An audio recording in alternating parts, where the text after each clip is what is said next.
Yo, what's going on everyone? My name is Derek, and in this video, I'll be sharing more about how I manage my time.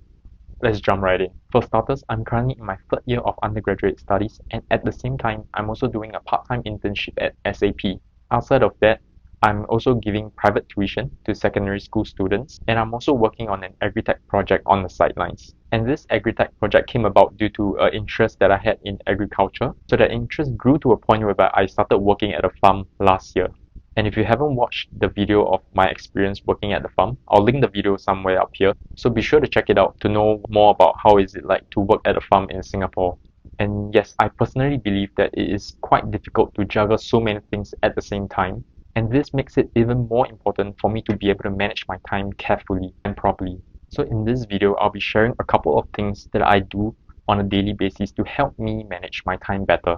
I will also be sharing some of the considerations and constraints that I face along the way. I will also briefly share about some of the tools that I use to help me with time management. First up, planning ahead. I think planning ahead is one of the most important things that one can do when it comes to time management. So by planning ahead, I'm more aware of how my day will be like. I'll know what are the activities to look out for and how much time I'll be allocating for each of the activities throughout the entire day. So how I plan ahead is by using a method called time blocking. Many successful entrepreneurs and billionaires use this method to plan their day. But for myself, when I do time blocking, I do it in 30 minutes block instead of the 5 minutes block that they do. One good thing about time blocking is that I will be clearly aware about how much time I'm allocating to each of the tasks that I'm doing. Since I'm still studying, the lesson timings could usually vary around 2 to 3 hours each. So effectively, I'll block out those times on my calendar. Whereas for internship, usually the meetings would be on a 30 minutes to 1 hour block. So that's also perfect for me to use a 30-minute block to block out my time. Another thing is to set buffer for the things that you know that requires a time buffer. For example, if you're having back-to-back lessons or back-to-back meetings, and you know that there will be a block of time in the middle whereby you need to transit from one to another, so that is where you need to have a buffer. So pro tip here is to factor in time that you need to travel in between your lessons as well as your meetings. Also do factor in some time for your washroom breaks or any other breaks that you might take. And when it comes to traveling, also do think about how you could maximize your time when you travel. Let's say when you're deciding on what mode of transport to take and you choose to drive, you're taking on the role as a driver. Because you are a driver now, you won't be able to multitask while you're traveling. One of the considerations that you should have in this case would be, does driving to your destination help you save time? Because if it doesn't, it might be wiser for you to take public transport or to just grab to your destination. If I take 1 hour to reach the destination that I'm going, whereas it will only take me 30 minutes to drive there, then I should really think about how can I maximize the other 30 minutes that I save because of me driving there. And another example would be if you're taking the public transport or Grab. Since you are the passenger in this case, you should be thinking about how you can be productive during this period of time while you're traveling.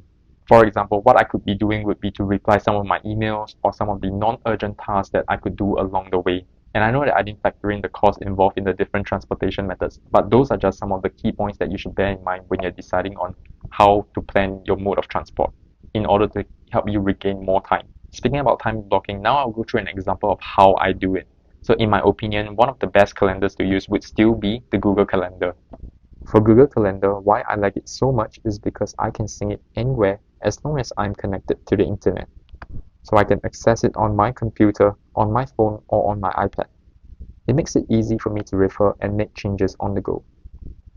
So let's include in some of the time blocks. For this semester, I have quite a few classes, so I'll color code them to gray, so that at one glance, I can tell what kind of event it is, whether it is a school lesson or work-related or external, etc. I will also block out some time as buffer because I know I will need to travel during those periods of time, such as heading out to the office from school, etc. Next up is to-do list. This is super important, especially if you're like me, where we can get forgetful at times. I might not remember some of the minute things that I need to do, so having a to-do list would be definitely helpful. While creating a to-do list, do remember to practice sorting. What do I mean by sorting is to sort out the tasks based on the urgency, ease of completion, and frequency. This is where you can also practice the 2 minutes rule. If the task only takes less than 2 minutes for you to complete, then you should act upon it and get it out of the way as soon as possible. Next recommendation that I have would be to create a personalized Telegram channel. By creating a Telegram channel, you can literally dump everything inside there and cross-refer back again whenever you need it. Do remember to set your settings to private unless you want random people to be just accessing your channel and looking through all your stuff. The pros of having a Telegram channel of your own would be that you can store all your files and media on there, and it is very convenient for you to check back again anywhere and anytime because you can access it on your phone or on your computer. Another pro tip here is that you can schedule timely reminders using your Telegram channel. So for example, if I want to remind myself to do a certain assignment by a certain date, I can set a scheduled message to remind myself that on this day and this time, I should be working on the assignment. Up next, we have work-rest cycle. Having a proper work-rest cycle is super important because you need to know yourself and your body well. Not everyone can last 10 hours straight of full concentration. And in fact, many people take mini breaks in between so that they can recharge and then go back to work on a full concentration mode once again. For myself, I don't usually follow a very strict work rest cycle, but how I do it is to segment the things that I want to do. For example, if I'm starting on a big chapter, I'll separate them into sub chapters, and once I've completed one of the sub chapters, then I will go on to take a 5 to 10 minute break before I head back in to work again. I prefer doing this instead of following a strict timing cycle because sometimes when you're in the zone, then you should just go through with it and complete the work that you're working on. If not, it'll be pretty difficult for you to get back into the zone again to focus on the same chapter after you have taken your break. This is so that I don't lose the momentum and I keep it going until I finish that subchapter. When I go on breaks, I make sure that I take active breaks. What it means to have an active break is to really leave your workstation completely. Don't touch anything there and just leave the room. Take a walk, go to the washroom, do anything else. Just stay out of the range. So this is to make sure that you're following the work rest cycle and then you're not being distracted by things like social media or anything else. Next up would be setting goals to achieve every single week. By setting goals for the week, it allows you to know what your focus should be each day throughout the entire week. So let's just say, for example, you have a job interview upcoming and you need to prepare for it. So what you can do is to block out your time to prepare for it. Mini goal setting is super important when you have bigger goals in mind. So these smaller goals are meant to be checkpoints to keep you in check and make sure you are on track to reaching your bigger goals. Moving on to the next one, you'll be having a proper sleep routine. This is super important because our body needs adequate rest to recover. By having a proper sleep routine, we can undergo proper sleep cycle to make sure that we rest and recover effectively. So you can look through some of the sleep cycle websites whereby you can set the time which you want to go to sleep and it will recommend the timing for you to wake up. Or you could set the timing that you want to wake up at and see what time you should be sleeping.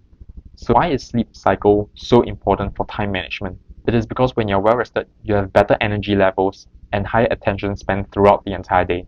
This allows you to be able to better utilize your time since you have higher focus.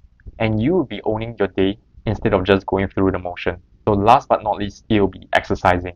How exercise helps you with time management would be exercising helps one to be more refreshed, more attentive, and more focused. By being physically fit, you'll be less sluggish throughout the entire day and it'll help you be more productive with the work that you're doing.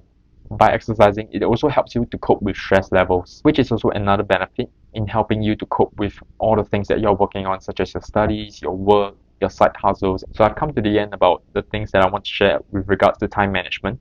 I do hope that you have some takeaways from this and hopefully you'll be able to make the most out of your time every single day.